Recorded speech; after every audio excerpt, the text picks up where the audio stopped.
All right, y'all. Welcome back. Welcome back to another episode of the Jab Podcast. This is episode 153. I'm Combo Breaker 99. What's up, everybody? It's your boy P. And wow, that's how I got to start this episode off, man. I got to start it with the big wow, man. History was made. History was made last night, but the fashion that it was made, P. I mean, we're gonna be talking about this for a while, bro. I mean, I'm still coming down from a normal fight high. Plus, this thrown on top of it, it's like I ain't get to sleep till 6 a.m. P. What about you, man?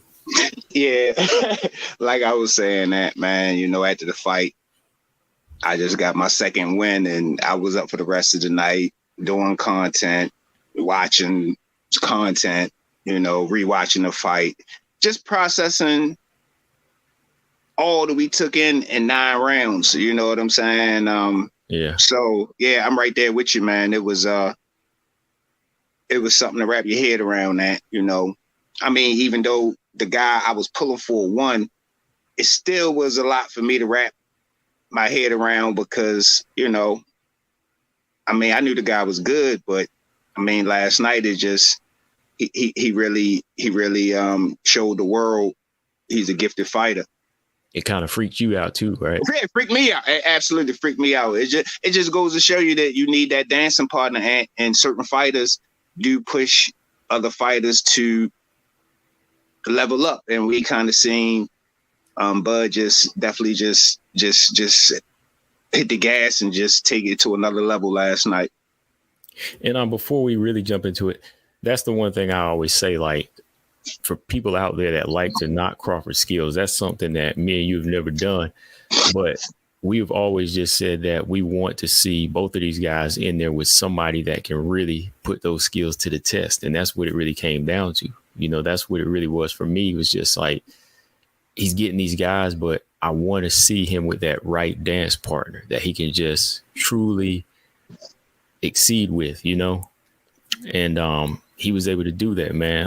For y'all don't know, Bud Crawford, he got the 9th round stoppage win, undisputed in the second weight class. I mean, one-sided beating, man. And Pete, before we kind of go back, back and forth, before we kind of converse, man, like I was saying before the show, I kind of want to get my assessment on it, and I want to kind of get your little assessment, like, as you watch the fight, and then by the end of the fight, what was kind of going through your mind, man? Well, and it was a nail biter. Mm-hmm. You know what I'm saying? It was one of those fights where I was on the edge of my seat. I'm jumping with every punch and every feint. You know what I'm saying? I was dialed in, and the more the fight went on, man, I just start feeling a bunch of endorphins, Ant, because I was just so happy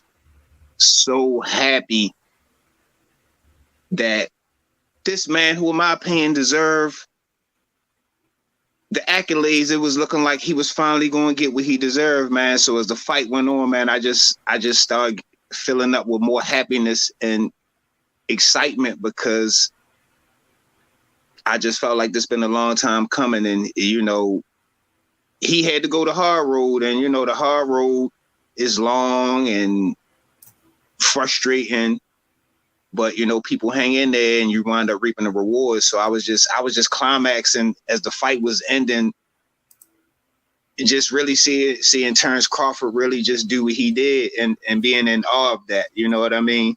So it was a great night for me. And like you say, man, I'm still on my boxing high right now, man. I feel like I'm undisputed right now. You know what I'm saying? So it was just, it was a bunch of emotions, and it was a bunch of emotions, but a lot of anxiety. And it was a very tense 9 rounds. Well, very tense, I'm going to say five rounds. After 5 rounds, I saw seeing Errol face battered, and I was wondering, was the ref going to stop? Or was Derek going to stop? What was going to happen? I didn't know at that point, but I definitely seen the tide getting like uncontrollable for Spence to come back. You know what I'm saying? But it was just his momentum was building. Okay. For me, P, I I was watching the UFC card, but then after that, I just put that on the back burner and said, it's time to jump into this, man, because this is what we've been waiting for. And I'm glad it didn't start too late. It started at a good hour. You know, the fight did start at a good hour, but I'm like you, man. I tell you, I was kind of like with the Ward Kovalev fight. I was sweating, tense, and as they both came to the ring, you know, I was just like had that anxiety, you know. And for the average fan, they just have to understand, like, to us, this is big because, you know, we just like invest a lot of time studying the sport, following these guys' backstories and following their careers. And then finally, when you have two guys that are this, you know, this good, finally making the fight happen, it just puts you in that realm like, what's going to happen? Like, you kind of feel for them, man. Like, you kind of feel, because this was the massive crowd. You know, their brotherhood was there. All these other boxers were there. You know, you performing in front of them. Forget the casuals. I mean, I would be tense, man, if Roy, Mike, Evander, and Keith Thurman would all watching me fight. And then your brothers, Charlos, for Spence, they're there. You know, all of these guys are there. So I'm just feeling it for them, man. But like you people, when the fight started, man, that first round, I could already sense like urgency in Crawford, urgency and confidence, man. Like body language, he looked filled out at 147. And that first round, I was like, okay, it was a good feel out round, but I'm kind of nervous for Spence here. And then lo and behold, second round is where my assessment on feeling nervous from was true, man. Because when he got dropped, I thought back to when Ward got dropped by Kovalev. But when Ward got up, there was a different look in his eye. Absolutely. It was like, it's time to work. On top of that, Virgil Hunter woke him up too. When Spence got dropped, he had this look like, wow, did he knock me down? He must be that good. All of that was kind of in his eyes. So I was like, oh my goodness, this is it right here, man. This is it. And like you said, up to round 4 and 5, I was tense. But after 5, I was relaxed because I knew what was going to happen. You know, at this point, it was just Bud leveled up and showed you who the better fighter was. And at that point, at 6 or 7, I was kind of like, it's time to stop it. Yeah. You know, I was like, it really is. Like you said, like you were saying in round 2, if you go back and watch the fight a few times, you or whoever, that's why I say some people were saying that, you know, something was wrong with Errol Ant, because if you look at that first knockdown, Errol, in my opinion, was hurt from that. Terence Crawford jumped right back on him, had him on the ropes, and had that belt not rang, it could have been over in round 2. I don't know if people saw that, but I saw it. It was a jab that dropped him, right? Shotgun jab. It was a stiff jab.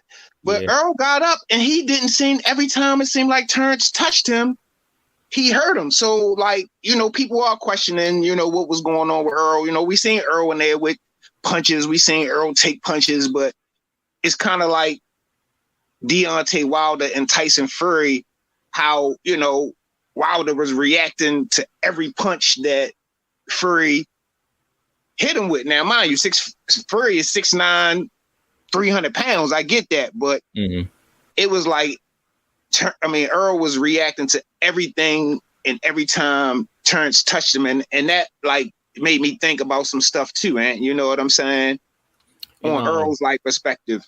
Did you see Roy's little post fight, man? Like, I got to give a good shout out to Roy too, because as part of the end of my assessment from what I was going to say too, though, me being on both sides, I like both fighters, and, you know, I like to call it down the middle sometimes. I was like Roy, man, I had mixed feelings, you know, like one part of me was so happy that Bud finally reached pound for pound over everybody like Canelo, Lomachenko. He gets full credit for that. He's number 1, right? He's earned that. 2-division world champion, undisputed. Then the other part of me felt bad, man, for Errol, man. Like, you know, he's done so much hard work, like earning 3 belts from 3 champions, overcoming, you know, detached retina, car accident, all of that. It kind of gives you a mixed feeling on how it went, you know, now that it's over. Absolutely. You know, and like I said, for me, it wasn't. I was so happy, and I did things, and I was online doing things I don't normally do.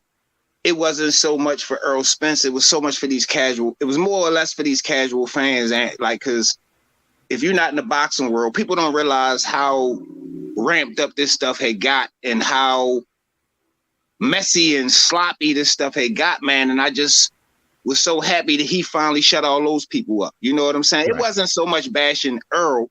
Right. It was to shut the doubters up and the people who, you know, didn't even give Terence Crawford any credit for anything. You know what I'm saying? So, you know, it was mixed emotions, Ant. You know what I'm saying? Like you say, Errol was on the biggest stage in front of Floyd Mayweather ringside, athletes, rapped at his family, his kids, and to take a beat, that was embarrassing, Ant. To take a beating like that in front of the world. Yeah, because even like, aside from what you said, like, we know he drinks and parties and things like that, but we got to give Errol credit. Like, every time it was a big show, he always take the best guy on. And he was only one guy, like, always says, I don't want to tune up. You know what I mean? So Right. But Ant, that stuff catches up with you, bro. Yeah. It catches up with you in this sport. You know what I'm saying? I mean, him saying not taking a tune up, that's cool, but that's really hurting you, because the tune up is to keep you active. It's not bragging rights. He's saying it like it's bragging rights. And it's like, you know, had he maybe took a tune-up fight, it might have been the difference in the fight. Not saying he would have won, but he been out the ring, 15 months, right? April of last year.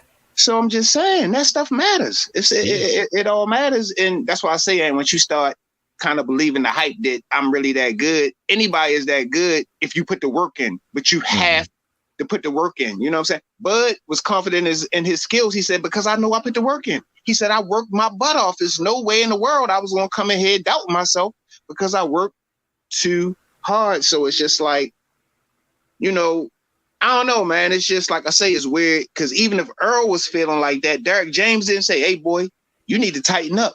Look, I know you got 3 belts, but you know, somebody to be the calm person in his ear. And, you know, I mean, because things happen, you know, Earl is human, you know what I'm saying? And he a human that been through a lot in 32 years, you know what I'm saying? So, you know, nobody perfect, but, you know, the people around him, I mean, Derek James, like I say, you know, after the fight, people was, you know, when the fighter win that, the trainer gets props, right? Derek James got trainer of the year the last 2 years in a row or something like that, right? Yeah. Mm-hmm.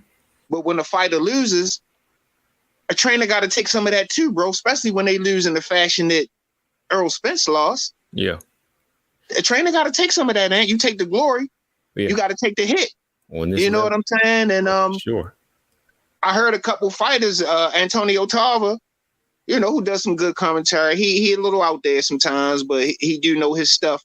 You know, he kind of went in on Derek James, was kind of bringing up some of those points, but I've heard that from a few different people. You know, they was kind of looking at Derek, you know, and then at the post-fight interview, you know, Derek says, well, I'm hopping on a plane tomorrow. I got to go to England or something, I guess, to work with, you know, Anthony Joshua. Some people felt like, Dad, you kind of need to be there consoling your fighter. I don't know, Ant. You know, that might be a relationship him and Earl always had, and Earl was cool with him doing that. But Earl never lost, though, Ant. He definitely never lost in that fashion. Yeah. So taking the L in this fashion, I think, you know, you would think that this would be a time where he might say, hey, let's push this back just for a little bit, or come with me, you know, get away for a little while. Yeah. Because let's be honest, Ant. You know, Earl, and like you say, Ant, I'm an Errol Spence fan. I just thought in this particular fight, you know, if Earl's fighting somebody else, I'm gonna be probably on Earl's side. But you know what I'm saying? For this particular fight, I was with Terence, but Earl, I mean, like you said, he's done a lot in the game. You know what I'm saying? He deserved to be there, you know, last night, and there with Terence Crawford by all means. But it's just, I don't want to make excuses for him, man. You know what I'm saying? But a lot of people were saying something looked off with Earl. You know what I'm saying? Going back to what Roy said, P, he did, like, again, Roy is just telling the truth here, like, no excuses whatsoever. But like he said now, and this is, I'm going to add my part in because he kind of stopped after that, but this is what Roy said. All right, if you've been thrown from a car so many miles an hour, whatever miles an hour, he said, in this type of car wreck, you know, just barely made it out with your life, it's going to catch up to you, right? It's going to catch up to you. And to me, this is where I kind of chimed in. I was like, you know what? I agree with that, because when he fought guys like Garcia and Ugas, they didn't really push his body to the limit. Terence Crawford pushed him physically and mentally. You know, he had his body and moving in angles where he didn't ever move in like since 2016, 2015. He was getting hit in the head with perfectly turned over punches that were probably rattling his brain. Like Roy said too about the plastic surgery, he was like, if you look at like the blood in his face, he said like the blood in his face didn't look normal because he was eating these shots through a face that's been like, you know, been constructed on, you know. He said all of these little things, they add up. But he was like, of course, there's no excuses, but some of this stuff that he had faced in the past will catch up to you, man. So on Spence, it should have been on him to construct the style where he's not going to take this type of punishment and work even harder, right? Because even like Floyd, when Floyd got out of jail, or Muhammad Ali, when he got out of prison, you know, he was slower. He's constructed his style different when he lost his legs, right? So you're thinking if you start to maybe lose hip control, your hip doesn't turn the same from being thrown from a car, should you even be boxing? That's the question. You know what I mean? But and you I want feel to kind of change your body around for whatever's to come, man. The thing about it, though, Ant, is he came back. He beat Danny Garcia, a tough guy. Yeah. He beat Ugas, and that could have given you a false sense. It gives you false confidence, Ant. Yeah. You feel what I'm saying? All that stuff wind up catching up with you, Ant. The blowing up in weight. Errol 32 now. This was a hard weight cut for him. I don't care what he say. It was a hard weight cut for him. We all know that. You know what I'm saying? So it's like, oh yeah, you know, he's 33 now too. That doesn't even work. 33, yeah. So it's like the weight cut when you did do it before, you were younger, but the older you get, the harder that stuff get and the harder it is on your body. So everything, like I say, the torn retina. We don't know if the eye is 100%. I've heard people saying they see the eye like astigmatism in the eye. I haven't got that far into the details, but you know, who knows? But he hadn't had a lot of time to let the eye heal necessarily. You know what I'm saying? He been fighting, or his body, so to speak. The car accident ain't been that long. He kind of came right back after the accident. So yeah, that's what I say. The man in 33 years been through a lot, and you know, it's a possibility it's starting to catch up with him or caught up with him. But you know, it's no excuse, because nobody know what he been through better than him, and should be willing to prepare, like you say, change, alter, do what he needs to do to be most effective. But that's what I wanted to say. And I know Earl is a prideful guy, you know, prideful champion. And I know, like last night, he talking about he wanted the immediate rematch. But in the same token, this man probably was concussed and had all types of things going through his head. In all actuality, is that the best thing for him to be doing? Spence might not be the same after taking a beating like that. And it's not, I'm not trying to brag on my guy, but he got dog walk and he got the crap. That's a beating that you might not bounce back from. Like you say, he ain't even processed it yet. He ain't seen the memes of the world, the comments and all that stuff yet. That's the mental aspect of it. But even the physical aspect of what it did to his body after the car accident, after the torn retina, it's a lot to think about. And I'm just concerned, you know, wondering, is Derek James and his family going to pull him to the side and say, hey, man, you might need to be looking at some other options. Him moving to 154 and talking about a rematch in December, that's disaster, bro. That's disaster for Errol Spence. You know what I mean? To me, it's going to be worse for him in December. Terence Crawford got his number. You know what I'm saying? And it's just like, unless he want to do that fight and cash out and retire, I would get that, but it's still dangerous because you're in there with Terence Crawford. But he needs to really have some solid people around him right now and talking to him and just being honest, I mean, like I say, he only 33. He got thrown from Ferrari. You know, the beating he took last night that's enough in that one beating to add up to all his 28 fights, and he didn't get beat up like that. And you know what I'm saying? Yeah.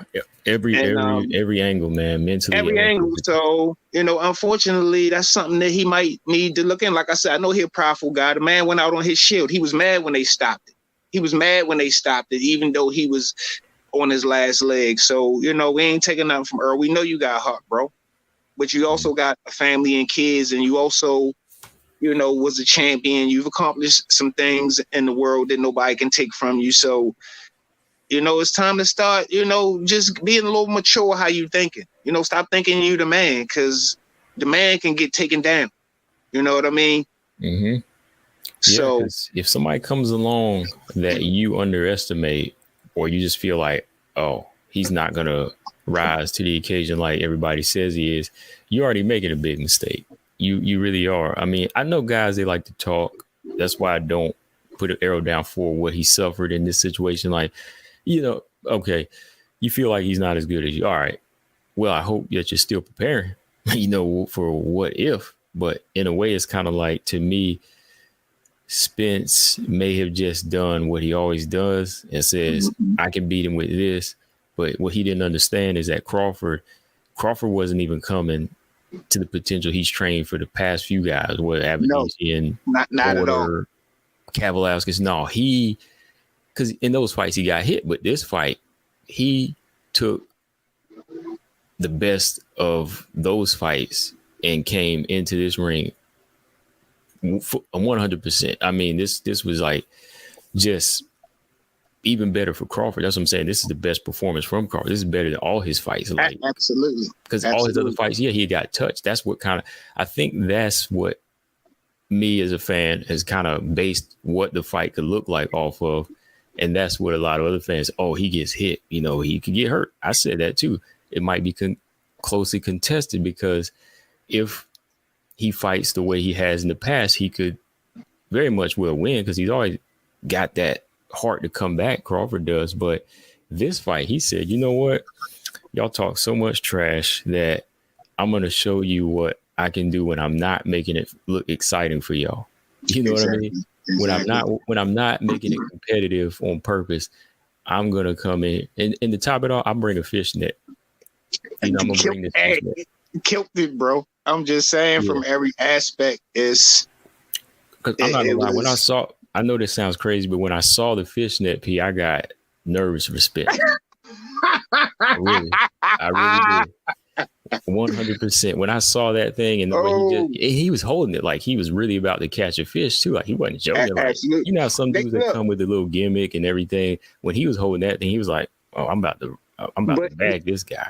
He actually got into the details a little bit about the suit. He said one of his guys had designed it, them in Everlast. So everything was thought out. That's where you got to look at Crawford, And like you say, Errol Spence coming into this fight, it made you think, we did see Crawford get hit before.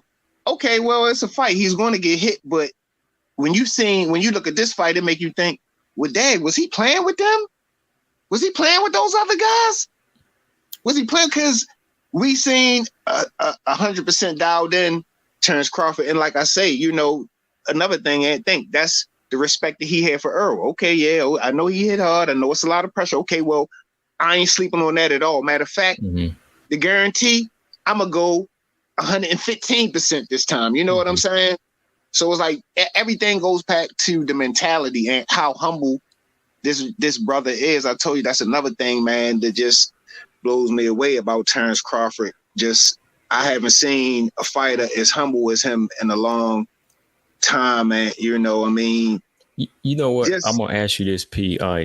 You play pool, right? You ever played pool before? Yes, sir. You know how some people hustle it, right?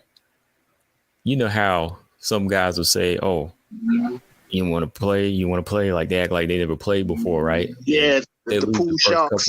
Yeah, absolutely. Pool sharks, but this case, pool fishermen. But he kind of took the approach like, okay, I can do this, I can do that, but every now and then it might look like he's struggling a little bit. He come back and win, but just enough to kind of play that play the ultimate game. Because I saw a picture of him the other day playing chess, and then I thought about that too. I was like, I was like, yeah, Bud might win this thing because he's showing you something. Like it went back to his resume to me and said, maybe to make this fight look even bigger for himself, he's gonna do what he needs to do, kind of carry his opponents, look competitive, shut him out, but it's still gonna look like he's a little bit vulnerable. But for the big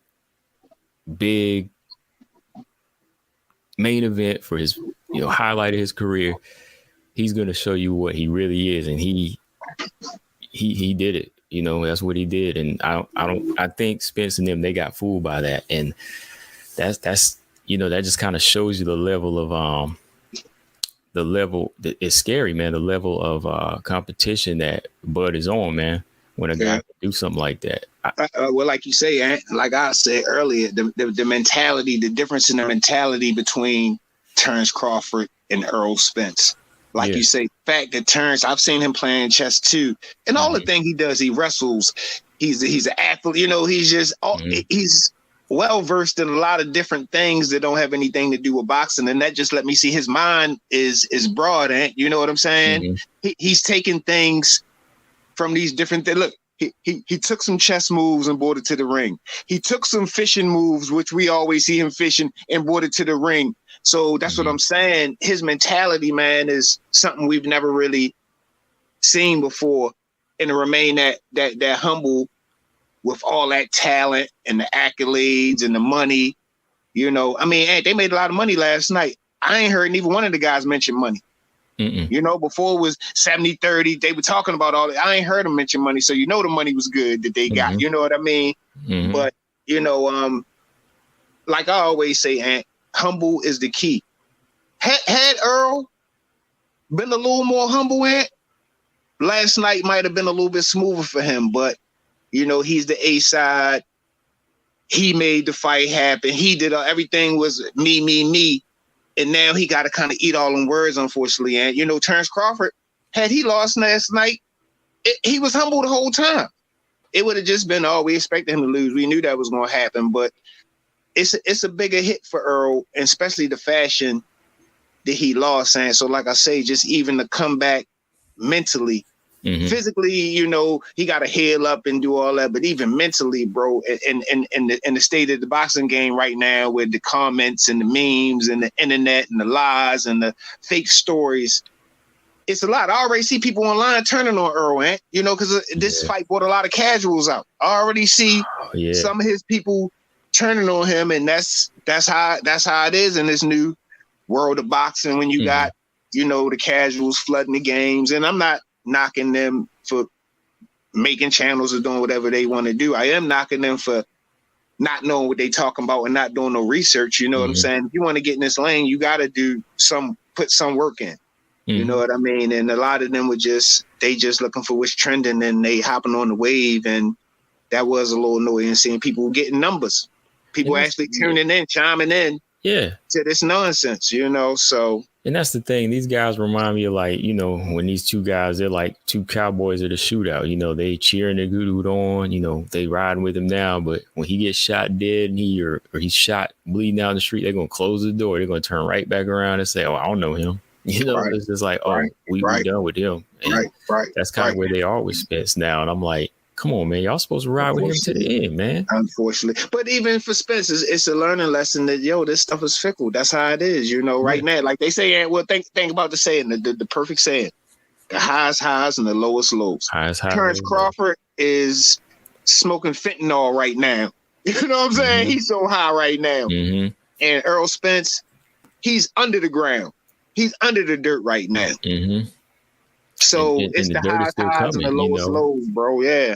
The dirt is still coming on because people are still throwing it on. Yeah, it's still fresh. Yeah, they still burying him. He ain't done yet. So I'm just saying, just saying how they always say boxing is the highs and the lowest lows. Right. And this is like a perfect, scenario of that situation. Yeah, Earl made a whole bunch of money, but outside of that, he lost everything. Outside of his check, he lost everything. His his belts, his pride, everything. You know what I'm saying? He had never been knocked down before. Earl was knocked down, 4 times?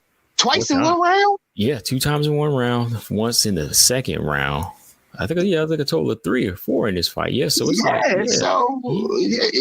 everything that we never seen, we seen last night from Errol Spence. So, like I say, man, I'm not saying he can't come back. It's an uphill battle for him, I think, mentally and physically. And at the end of the day, is it really worth it? You know, if you got money in the bank and you got some other options, he need to be weighing his health right now. And, you know, you're not indestructible, Earl. You know, you can't just be taking this type of damage in your life in the ring or outside the ring and just thinking you can be an elite athlete at this age, man. It's, you know, unfortunately, but, you know, I guess we'll see what happens. That's where you got to, you know, boxing's my number one always, but I got to give MMA fighters a lot of credit the more I dig in, because it's like these guys, they're always humble enough to say, you know, let me go ahead and grab this fight, even if it's for a quick check, because I need a tune-up, you know,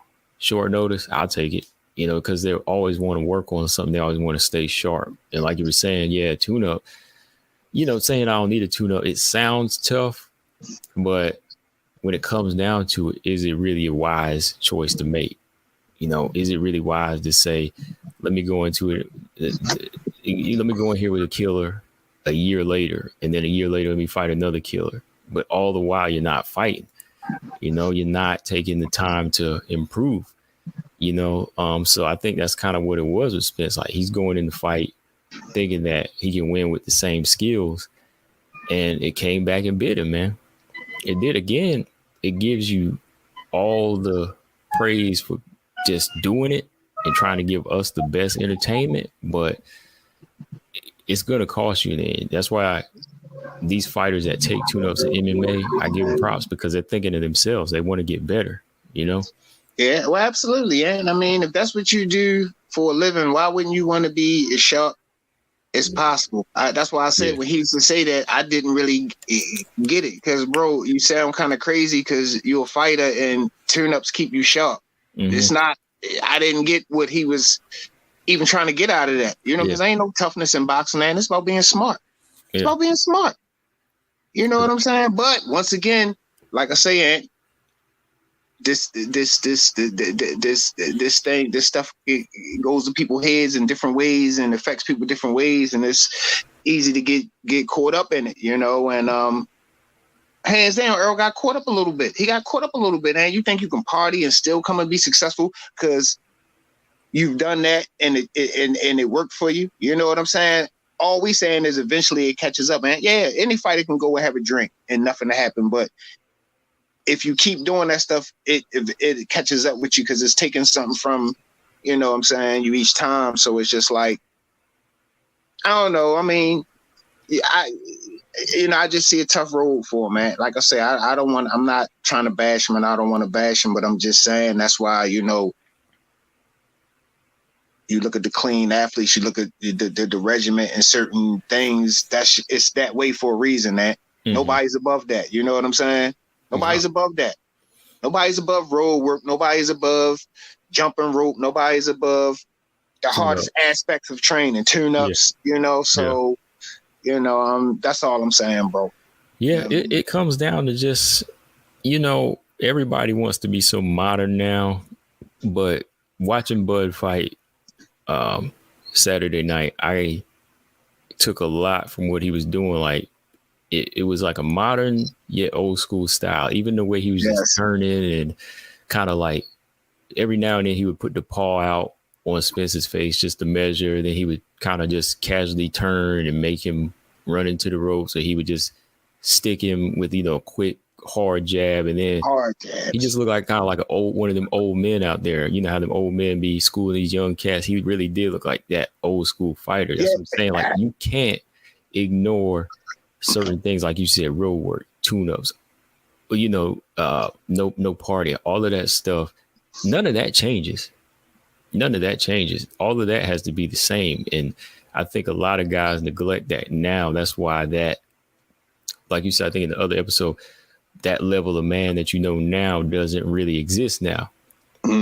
Because, you know, they took out some of the hardness, the grit, the dirt that you need. I mean, you don't see guys running in their boots anymore for road work. I mean, even think about it, Ant. You don't even hear people really mention no sex during training camp. No, so what that tells me is they having sex if they want to. You know what I'm saying? They are going in. And even though that's just taboo, it's not necessarily a scientific fact, but it's just the mind state, the mentality the old people had. Yo, I'm going to training camp. I ain't seeing my family. I'm not screwing. I'm getting mean. You know what I'm saying? To me, it helps you get more focused and more sharp. Honestly, it would seem like it would anyway. You know what I mean? No, it makes sense. Yeah, because like not even the physical aspect of, doing that before a fight. It's like you're putting your mind in another realm spiritually with a woman that you don't need to be in right now. Exactly. You're going to war, man. Stop trying to simp out here. You know what I mean? You in the fight thinking about last night when you was in the sack. You know what I'm saying? Yeah, so... but I'm just saying, you don't even really hear that no more, and man, I ain't had sex in 4 months. I'm just, and like I say, that would lead me to believe that if they want to, they having sex, because that's just that's that old boxing stuff. We don't do that no more. Right. But guess what? It's there for a reason. Oh man, Pete, did you think about this? I thought about this last night. I was watching it, and it blew my mind too, man. Did Floyd Mayweather, Arturo Gatti run through your mind? Yes, sir. Yes, sir. That's all I got to say. When I thought of it, I was like this. I was like, yes, sir. And also, and just because it was this week, Inouye and Fulton played in my head too. Because I said, wow. Man. I said, wow. In 1 week, we seen pretty much the same thing happen by the guy that nobody thought was going to do it, was the underdog, smaller guy coming up, all this stuff. And, everybody was saying, the guy's bigger, he's a champion, which all that stuff do matter, but we just seem to get all nullified in 1 weekend, you know what I mean? So that definitely popped in my head too, watching that fight. But even people saying that that performance was better than a Floyd Mayweather performance. I don't know, because I didn't get that far analyzing, but when if you look at some film studies out there and they breaking it down step by step, every little thing Bud was doing, it's mind blowing, bro. I mean, he's taking stuff he got from Errol Spence that he watched him do to people and doing it to him. Yeah. Pushing down on him. I never seen Terence Crawford pushing down on people like that. Yeah. Pushing down on Earl, you know what I'm saying? Digging in with the shoulder. It was so many little things that this man brought to the table last night that it was mind-blowing. It's like Earl brought one thing. You know what I'm saying? Yeah. Like, Floyd to me still going to be my number one, but, Floyd, like, fights a more defensive fight. But, the way Bud came to fight last night was, not to just like school. It was to like be like a virus. I mean, he entered him and he shut him down. Absolutely. He killed him in there. I mean, no disrespect. I mean, like, he just wanted to go in kill mode, and he killed the fighter in him, which was, like I said, kind of just like, wow, it was shocking. It was scary because he took what he had and made him just like this floppy fish in there. He was flopping around. His eyes were glazed over throughout the fight. Didn't know what he was being hit with, and just like made him sick. He made him sick in the ring and it was, oh wow, man. That's all I gotta say. One other thing too, not one other thing, but one thing I wanted to bring to the table, just, like Bud. Like these fighters nowadays, I'm great, I'm this, I'm that. Last night, Bud kind of solidified that like his name will be up in them realms, because he did with Floyd, Manny, Cotto, Zab. None of them did, bro. None of them did what he did last night. So it's like, and his name is actually, but I think they kind of let money used to get in their way. Yeah, of course. I mean, that's not to say they couldn't do it, but they didn't do it. You know what I'm saying? They not in the books for what he did. And it's just like, that's going to have his name always around, Always around. And that's just like a good feeling that like he just made so much history and just solidified so much stuff last night with that performance, and that we still don't really know the full impact of what he did last night in that fashion that he did it. You know what I'm saying? The accolade, the stuff's still pouring in. You know what I'm saying? Yeah. But he definitely kind of put his name in the realm where not better than none of those guys, but he mentionable with those guys. Yeah, he's especially a fighter being from the new era. Because I can't really think of one that's really, really valid for that, Ant. You got some Hall of Famers, but what other guy can you think when you can mention in the realm of certain names? It's not a lot of these young guys. I mean, to me, a Floyd and maybe Andre Ward. But outside of that, who? Nobody. Everybody else was just kind of like meeting the requirements to be a Hall of Famer. But there's guys that want to be in that unwritten history book, that's the one Crawford, he solidified. To me, it's like some of these other guys, new era, they just like to meet these standards and say, okay, I'm going to Hall of Fame now because I won this many belts. But, Crawford, he stepped over that and said, you know what, I was undisputed here. I can be undisputed here, And like you said, did something that Manny, Cotto, Floyd, they didn't do. Had a chance to do, but they chose not to. But every time Bud mentioned about moving up, it was about fighting that guy in any weight class of collecting belts. Could have done it at 135 too, I believe, but he chose to move on up 140 after winning one belt there. But and how crazy would that be if he did it at 135, 140, 147 and still open the fights? He could do it at 154. How insane would it? That's what I'm saying, man. And it's not done yet. I don't know. Yeah, it's not done yet. Well, let me ask you this: would Jamel take that fight? Like now, he's moving up to 168 for Canelo. That's going to throw just a kind of monkey wrench in the game. So what's going to happen? There is he vacating the belts, and they're going to be what's going to happen with that? I believe he's still going to hold on to him. I think he's going to hold on to him. The WBO is going to take his other belt for not fighting Tim Tszyu, but he's still going to have the other three. Wow. I think he'll still be a 3-belt champion, but in case he loses, he can still go back down. But kind of. But that would take the steam out of it to me, though, and him, just because that up and down stuff is not good. If you moving up, stay up, but all that going up and coming back down.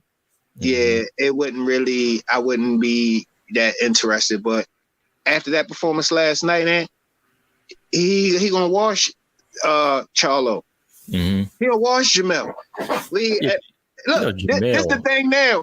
All the people that were saying all the stuff about Terence Crawford now, I heard them saying Terence is a beast, which I already knew he was a beast. That don't mean he can't be beaten, but I don't really see nobody, drawing and loses to Terence Crawford right now. He good, he big, but he loses to Terence Crawford right now.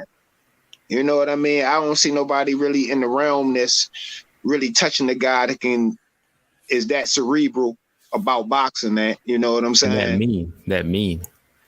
So yeah, I don't know. I don't know, bro, but it would be amazing for him to be undisputed in the third weight class at 35, man.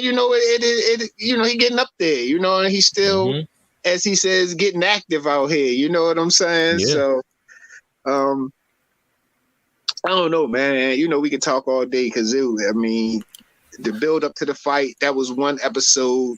Now we got the actual fight, and that's a whole nother story now. You know what I mean? Nother narrative. And the thing about this one, it takes us back to those. You could put this one in there with like a Hopkins Trinidad. You know what I mean? Like one of them big major fights, and then everybody's like, "Oh, Trinidad going to knock Hopkins out," but he just takes him to school each round and finishes him. But even this one, it was almost like, wow, it was just like even brutal. It was even more brutal, like, because. Let me ask you a question, though, Ant. Yeah. Are you a little upset? Are you a little upset that Errol didn't do more, man? I mean, I wanted to see more of a fight, and I didn't want to just. Yeah. I didn't want to see necessarily what happened. You know what I mean? I wanted my guy to win. But you asked me that. I'm disappointed. I really am. Like I said, I'm with Roy. I'm kind of like mixed feelings because of the beating I got dished out on two guys I like. But I like the fact that he set history. But in the fashion that it happened, I am disappointed in Errol because now he's the way he put himself out there and didn't prepare like he could have or didn't level up. It puts him on that Arturo Gatti level now. You know what I mean? Now he looks like that. And I thought he was better. That's why it's like, it's disappointing because he didn't, besides being a warrior and going out with Shield, he didn't have any success, P.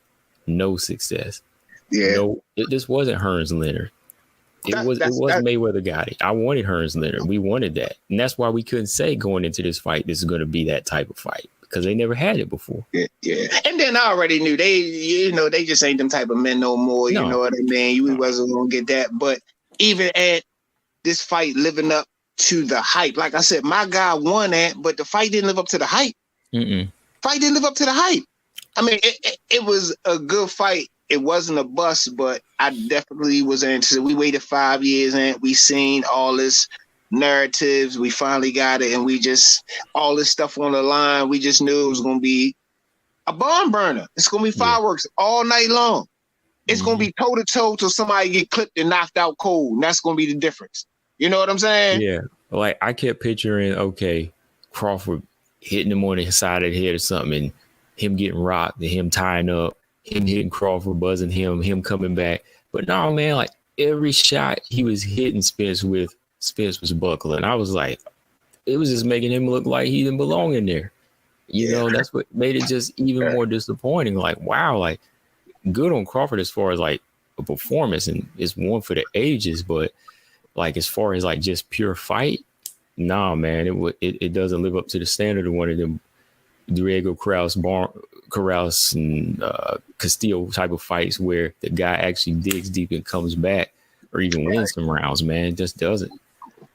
And like you brought up in the last video too, is like we were talking about the open workouts, and you know, like I said, I was just liking Bud just in there like a machine gun doing all, like he had different, he picking up different guns and shooting. You know, he got the automatic, he got the revolver, he got the machine gun. You know, just doing different things or whatever. But you brought up how Bud just be finding a way to win as far as like hitting from different angles and stuff like that. So, you know, like I said, throughout the night I was watching different film studies and they was breaking down stuff, and it's like, you know, Bud is aiming for the air, and he is aiming for those certain.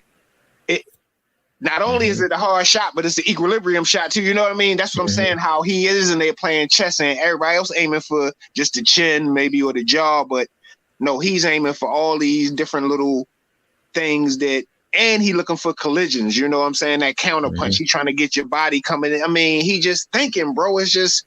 It's mind blowing how much stuff is going on in the fight, and because just watching it just looked like people throwing punches. It really do. I get it, but you know, some of these film studies, they just let you see why this man's foot was 90 degrees. You know what I'm saying? Why his legs are close right now? Why they wide right now? Why his shoulder is bent like that? I mean, there's so much stuff going into what these guys are doing. It's truly amazing, man.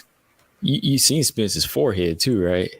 Just like I was telling you too, he gonna be aiming for his forehead because he was doing that to a few guys, and like up there by Spence's head, he had like 2 knots, and every time Crawford would like throw that punch, like his eyes was on his like forehead. You know, I was like, he was really trying to like damage, because that one time in the second round when Spence tried to do a little raise of his shoulder to try to deflect the punch, Crawford was punching higher, and that's why he ate that shot and got knocked down, man. And like, it's crazy because you would think you have to take the time to think like, oh, let me place this, but he's just like letting it go. He's just letting it fly. That just again shows you like the discipline that goes into training to have that muscle memory to let the perfect punch go, man. Exactly. Man. You know, putting in the hard work, and even like he said, man, he said ain't no way in the world. He's worked so hard for this fight. This ain't no giving. This ain't no good luck. I worked so hard. And it's just like, you just had to feel him last night, man. You just had to feel him. His post-fight interview kind of welled me up a little bit, man. You know what I'm saying? Yeah. I mean, just like, you had to feel him last night, because it's just like, we know the plight of the black fighter. You know what I'm saying? We know how it can be, man. So nobody can deny this man now. Nobody. So like that said, just was a great feeling.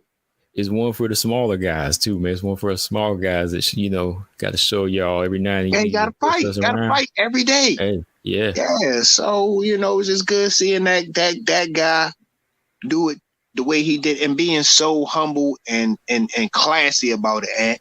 And so classy. He Terence Crawford could have went a lot of routes after this fight, and he ain't do nothing but show Errol the uttermost respect, from the right after the fight to the post conference to everything about it, you know. And I tell you, I would be hard pressed to believe if Errol would have took the same route had the shoes been reversed around. You know what I'm saying? But Terence Crawford ain't showing nothing but respect. You know, a class act. You know, both of them classy. You know, Errol just got a little bit more growing up to do. If you ask me, a little bit more immaturity in him. You know what I'm saying?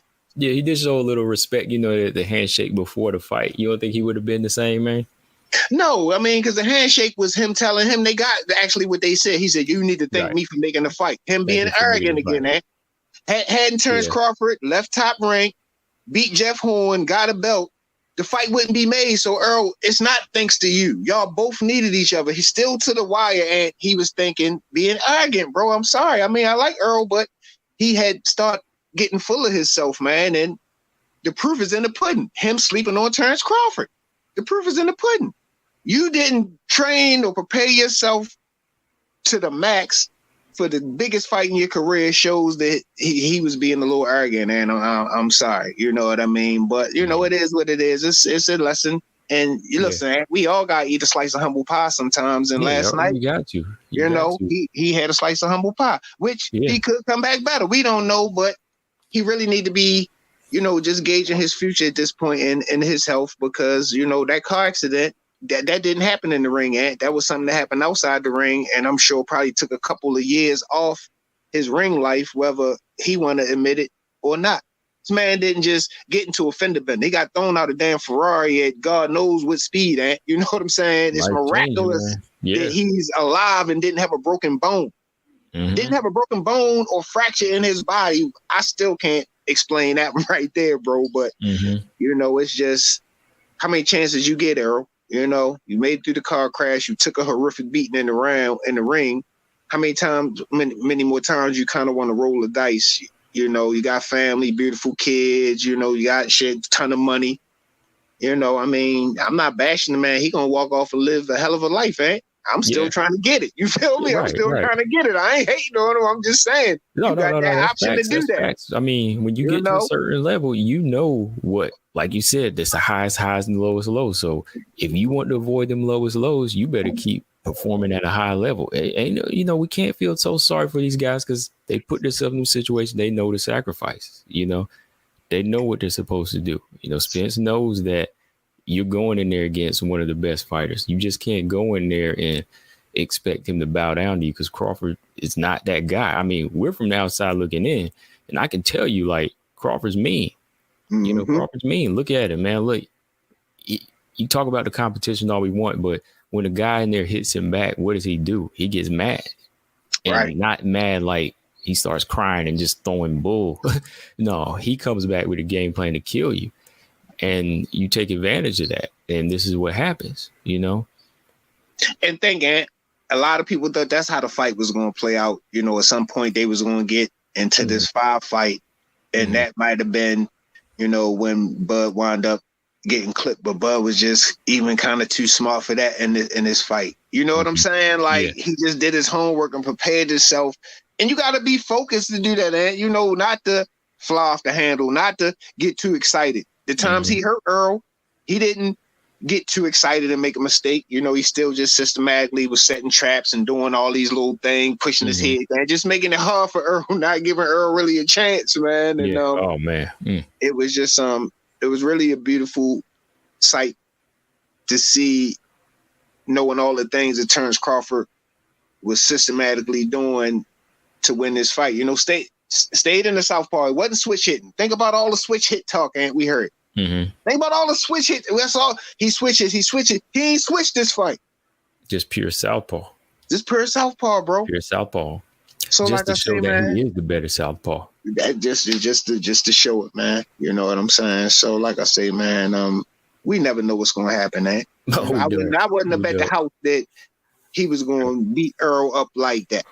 I would have bet the house maybe he would win, but not to beat him up like that. Not like that. You know, like I say, I like Errol. You put Errol in there with anybody else, he gonna beat him for the most part. Yeah. You know?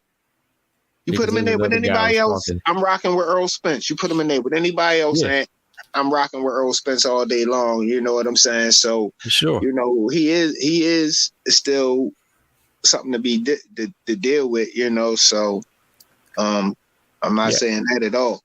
I was talking to this guy online too that had picked Bud, and he was, you know, like, oh yeah, he gonna win. Oh, he's winning. You know, I was live on it, and after that, like, I wish I could have seen his facial expression, but like he was in the chat and he was like, oh man, he was like, I didn't imagine him beating him that bad. You know, it's kind of like freaking him out. So like he really stepped his game. And Pete, that's what I'm saying. Like Spence, I think he just took approach to come and win a fight, but Crawford, he came to be a better fighter. And there's a big difference, man. Big difference in trying to, you know, just win a fight and put on fight of the night. Oh, we making the best fight ever. Yeah. Errol, he can say that, like, we're going to make history. We'll make the best fight. Okay.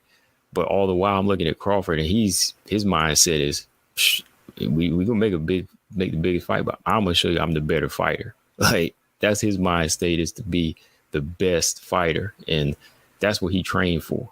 You know, that's why his performances weren't the same. And that's why, like, every time it came down to the talk, I could see it in him. He wasn't just about making history as far as making the fight the fans wanted. It was just about coming out on top, man. And, you know, you got to give him a lot of credit for that. That's what separated from Errol, in my opinion, man. All right, and what you think about Errol Spence and Keith versus Keith Thurman now? Man, get Keith Thurman out of here.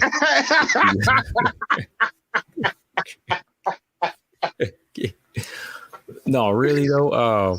It's still a no-go. I'm just saying, is that fight like look different now? You know, both of them took L's. You know, because it is a fight that people still always kind of wanted to see how it will play out. But you know, I know how you feel. But I just threw it out there just to see. It could happen, but I mean, at this point, like, what does Keith really offer too, man? Like Keith, his timing ain't really on either. He's been out over a year. You know what I mean? So yeah, like that's why I say so you still say Earl beats him if they do.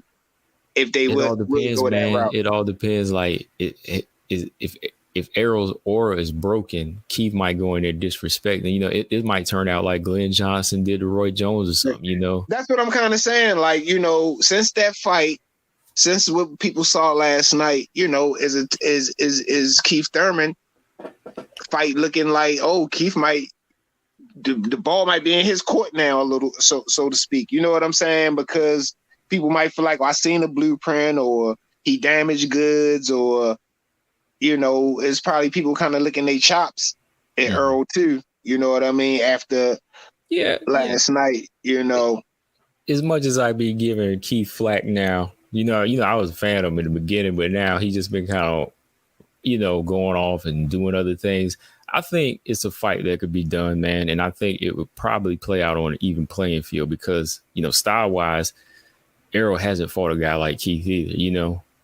And I think it's really going to test where his overall timing and boxing ability is and if he can change.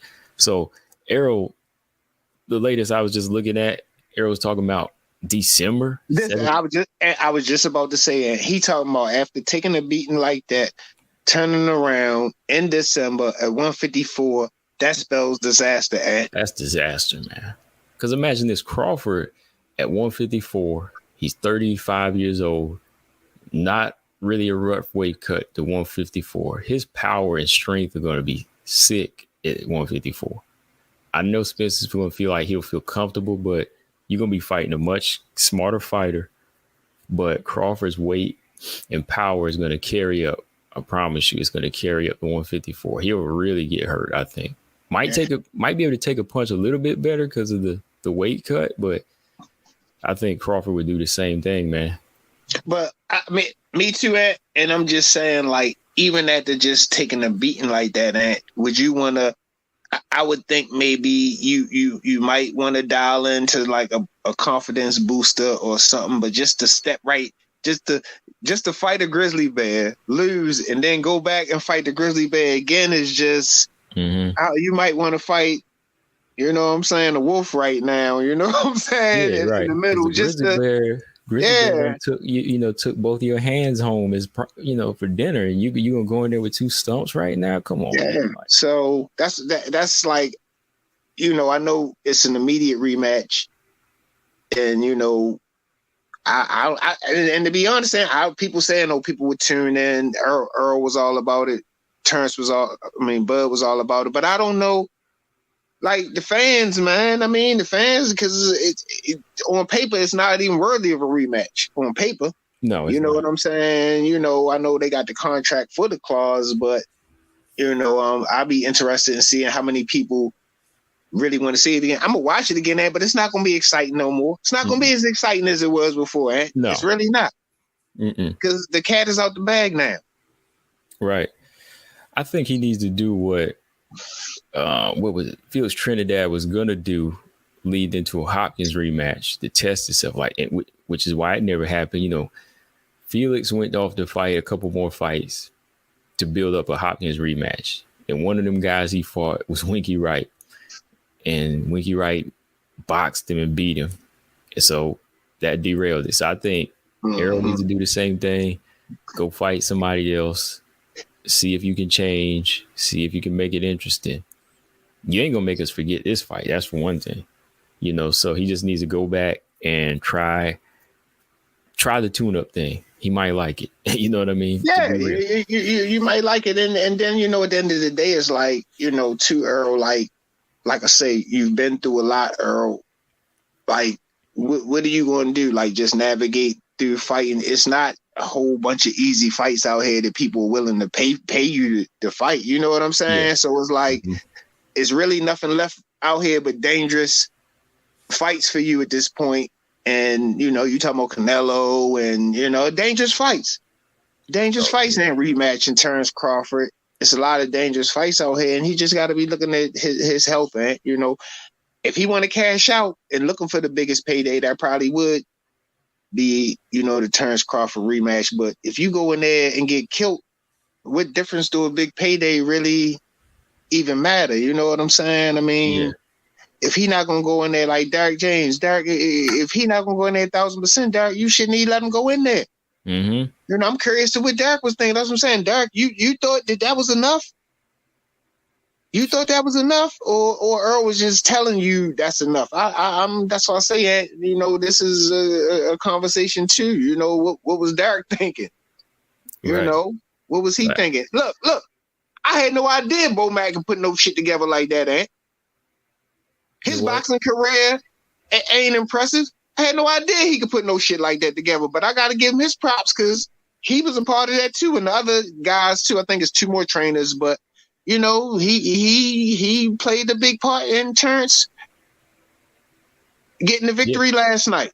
Yeah, big part, man. Like, that's the thing. Like, everybody talks about Bo Mack, this and that, weight and all of that. But the thing is, man, the guy's got an eye. He's watching what his fighter can do, and he's watching what Errol can't do and what he can do.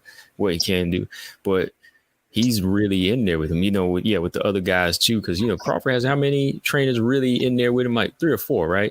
Like 3. Yeah, about 3. And they're all orchestrating. They're all coming together, putting something together. And, Bo Mack, he probably told Bud that this is the one where we're not going to play anymore. We're just going to show them what we really have. And, man, the way they worked on that right hand, though, was sick, though, man. The right hand, that right hand. I said this in a video I did earlier, man. Like, literally, the old saying, I can beat you with my hand tied behind my back. I think Bud could have did that last night. It was insane. And then even at the jab, and they asked him about it. He said, I was worried about the jab from Errol. He said, so we worked on my jab. You know, I had a decent jab, but he said I made it harder.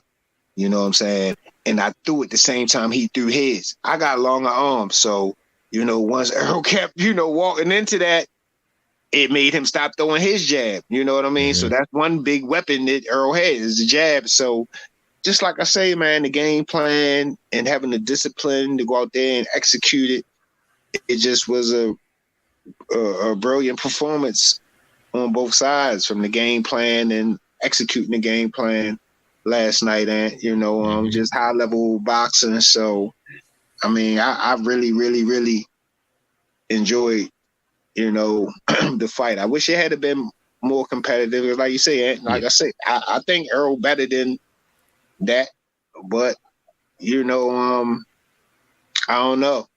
I don't know if I want to, you know, say, yo, you got to do that again, Errol. You know, I don't know, because if you're not going to change something, we're not really going to see nothing, man. And I just think Terence is just on a trajectory right now. I'm just curious to see how he's going to be perceived now. We're going to see him on TV more. Is he going to be on Nike commercials, or you know, how the fans going to be treating him? You know, because before he was invisible. You know, he was invisible, really. You know, so I don't know, man. Like I say, it's a lot to process, and there's a lot to take in, bro. It's a lot to. Oh yeah, man. I think we're definitely gonna be back on to maybe talk about some other things with it, P. But I will.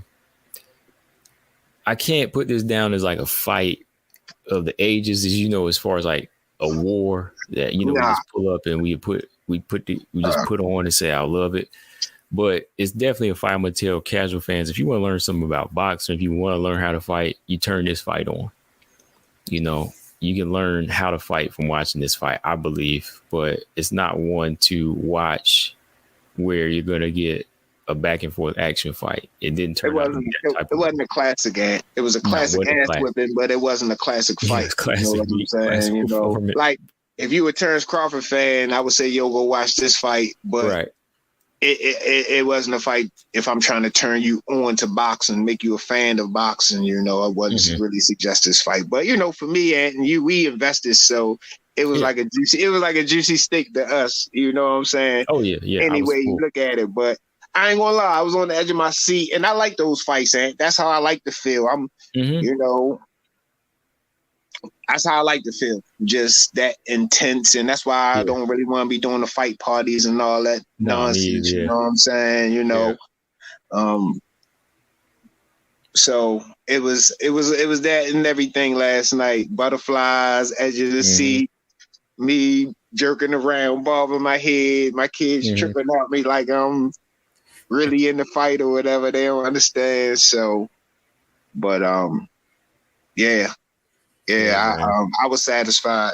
I was satisfied too, man. And I'm just hoping that we get to have that feeling again sometime soon, P. You know, because it seemed like, you know, it's enjoyable when it comes very, you know, every so often, because we get to kind of feel alive with one of these fights. But hopefully everybody takes this lesson and continues to try to make the best fights, because I mean, we've been getting good fights this year, but I hope they continue it on in boxing, man. Yeah, I mean, stakes is high right now, man. You can't really come with too much bullshit. We've been getting some good stuff, so I feel like fighters know what we want and know the level that they got to come with at this point. You know what I'm saying? Yes, sir. So we'll see. All right, man. But that's pretty much all I got on this one, P. But I think we've been getting the ball rolling again, and I've been feeling it whenever we can rock again. But what would be your overall final thoughts for this one? Anything else you want to say, man? My final thoughts, and like I say, for the most part, I'm just kind of relieved that all the talk is going to be over. And you know what I'm saying? There's no more debating. There's no more hating. It's no more. You know, I don't even want to see people bashing Errol Spence. You know what I'm saying? It is what it is. But the main thing is I just feel relieved the talk is over, and we can just move on with our lives now, man. You know what I'm saying? People don't understand how fights be doing the boxing fans. And, you know, like I said, we've been talking about this fight 4 or 5 years. You don't believe it? Go back to the podcast. You know what I'm saying? You can see it. So it's like we finally got that, and it's just a relief. You know? Yeah, man. And I'll say this too. I'm with you, man. Like, I'm glad it's over because all the politics are done. Like, all of the channels, they can just kind of chill. The questions are answered now, and I hope you're still riding for your man. If you were a Spence fan, I hope you're still riding with him. Yeah. And you stick with him. For Bud, I think, he answered all those questions that he's supposed to answer. And there's nothing else you can say. You can't nitpick. You can't say anything about his skills at this point. It's proven. And to me, I say he's number 1 pound for pound now. Absolutely. But with that being said, P, just let everybody know where they can follow you at, man. Y'all can follow me on IG at Loud Pack Boxing, and you can follow me on YouTube at Loud Pack Boxing 1. You can follow me and Combo Breaker 99 on IG at thejabeffect, and you can follow us at thejabeffect on Facebook as well. All right. And you can catch the show Jab Podcast on iTunes, Spotify, not Google Play anymore. Like I said, I don't think they have that up anymore. But anywhere you listen to podcasts, iHeartRadio, TunedIn, all of them platforms, it automatically goes up there. And you can subscribe to me on all box and everything, and Combo Breaker 99 on YouTube. And yeah, man, P, I'm still trying to recover, man. I gotta get some water and stuff and eat, get something in me, man. Cause I haven't ate, man. I haven't ate, man. I've been fasting the whole day. I ate dinner last night for the fight, and then that was it. I had some tea. I think I ate a little something, like some candy, but I gotta eat, man. Yeah, well, yeah, for sure, man. but with that, man, I'm glad we got to sit down and have this conversation. ASAP, P. It's always good to, kick it with you and talk. And I got the fever again, man. I ain't gonna lie, bro. I got the fever again. I don't know about you, but shit. I got the fever again, so I'm ready. All right. Yeah, sounds good, because we will be back on this week. Then we got to, man. But on that note, though, I'm Combo Breaker 99. It's your boy P. And we out, y'all, later.